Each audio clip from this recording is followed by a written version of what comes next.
this mic working?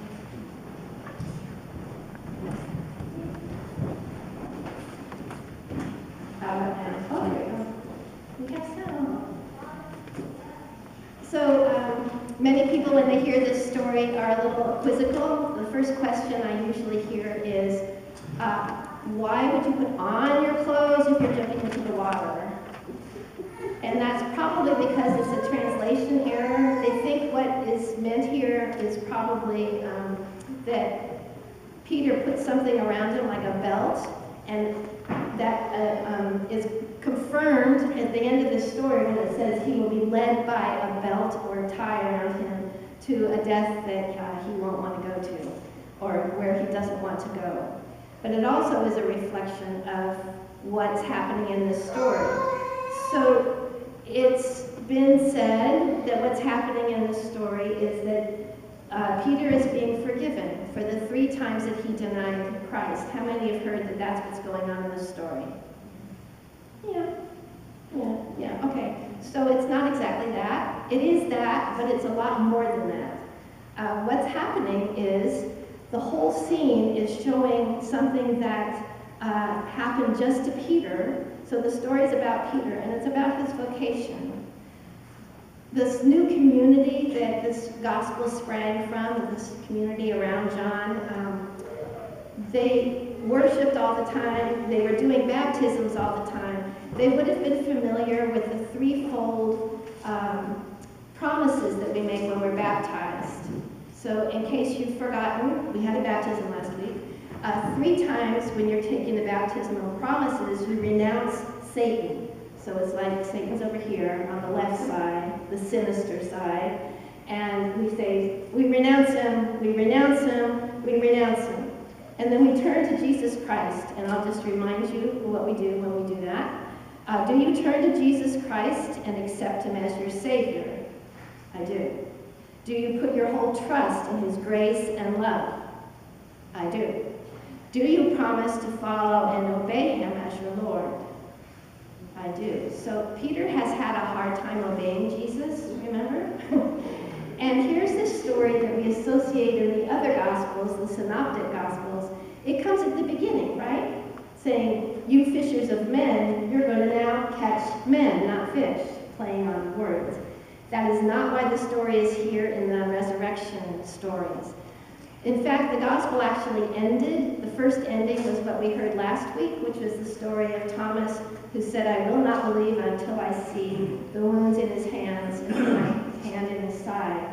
And then he says, my Lord and my God, and recognizes Jesus in this powerful way. And that was the end of the gospel. That was the last Easter story from John. This ending was added in order to show the baptism of Peter. So if we look at the whole story, we see that it's happening in that liminal time between night and day. Dawn is coming in, so as the story progresses, the light is getting brighter and brighter. Jesus says, I am the light, I am the way, I am the truth. Jesus says, I am the good shepherd. Jesus says, I am a lot in John's gospel. And what happened earlier in John's gospel is not that Peter denied Jesus, Peter denied his vocation. Because in John's gospel, he's not asked, you're one of them, aren't you? The words are completely different. What they ask him 3 times is, you are one of his disciples, aren't you? And he says 3 times, I am not, I am not, I am not. So he's not owning his own vocation.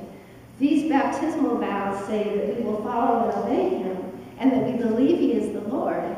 So this is a reenactment of baptism with Peter on his boat, gets all these fish with his fishermen.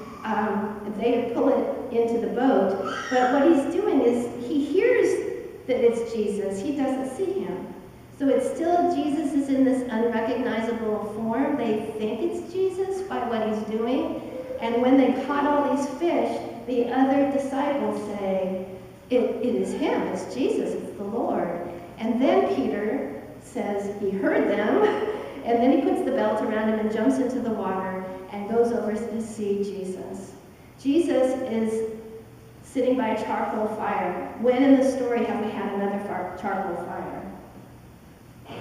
With the guards warming themselves, everybody remember this? The guards are warming themselves at a charcoal fire where Peter denies his vocation 3 times.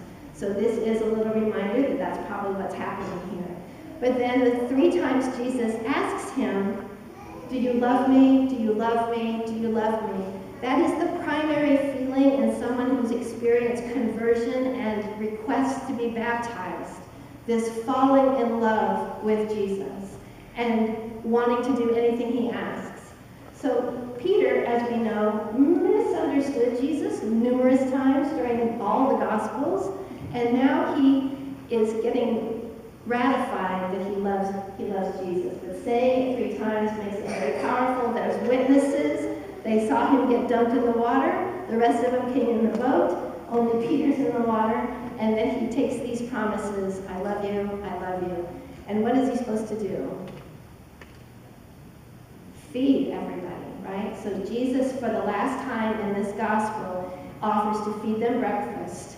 Fish and bread. Fish that he barbecues and bread. He gives them this breakfast, and then Peter is indoctrinated or confirmed or consecrated. You can use any of those words to be the leader of the church. And that's why he has to be sure that he loves Jesus.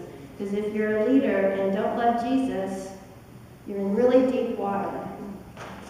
Amen.